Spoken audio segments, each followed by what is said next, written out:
دنیا داری کے سارے کاموں میں ہم پورے ہیں، لیکن کبھی بچہ بیمار ہو جائے تو حالت یہ ہے کہ ایک سورت پڑھ کے دم کرنا، پھونک مارنا، یہ شاید گناہ سمجھتے ہیں۔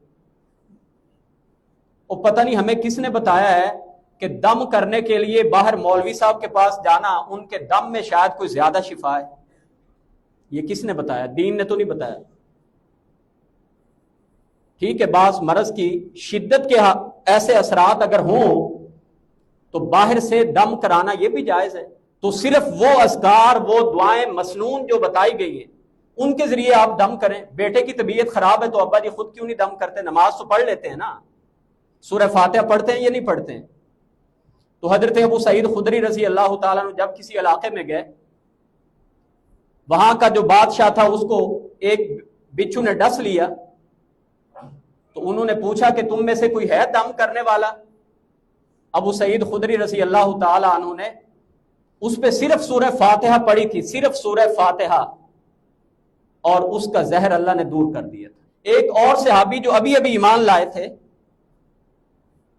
ایمان قبول کر کے واپس جا رہے ہیں، سنن ابو داؤد کی روایت ہے کہ ایک آدمی کو ان کے خاندان والوں نے زنجیروں کے ساتھ، لوہے کی زنجیروں کے ساتھ جکڑا ہوا ہے۔ اس پر ایسے اثرات تھے، جنون تھا کہ جکڑا ہوا ہے زنجیروں کے ساتھ، اور آپ کے بارے میں پتہ چلا کہ رسول اللہ صلی اللہ علیہ وسلم کے پاس سے واپس آ رہے ہیں، تو پوچھا آپ ایک بہترین عظیم ہستی کے پاس سے آ رہے ہیں، کوئی ایسا دم کریں ہمارا بچہ ٹھیک ہو جائے۔ تو آپ نے کون سا دم کیا؟ صحابی نے صرف سورہ فاتحہ پڑھی، صرف سورہ فاتحہ۔ سنن ابو داؤد کی روایت میں آتا ہے کہ آپ کے سورہ فاتحہ پڑھنے سے اس کی وہ کیفیت ختم ہو گئی، اور انہوں نے انعام میں 100 بکریاں دی۔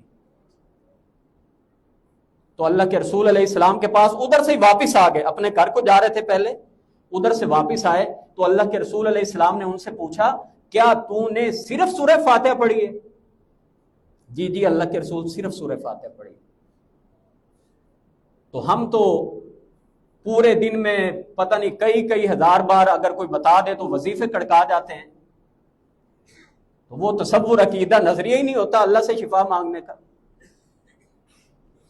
تو اسی لیے گھر کے اندر کوئی بھی مسئلہ ہو، بھائی بہنوں کو، اپنی والدہ کو دم کرے، بچوں کو مسئلہ ہے تو ماں خود دم کرے۔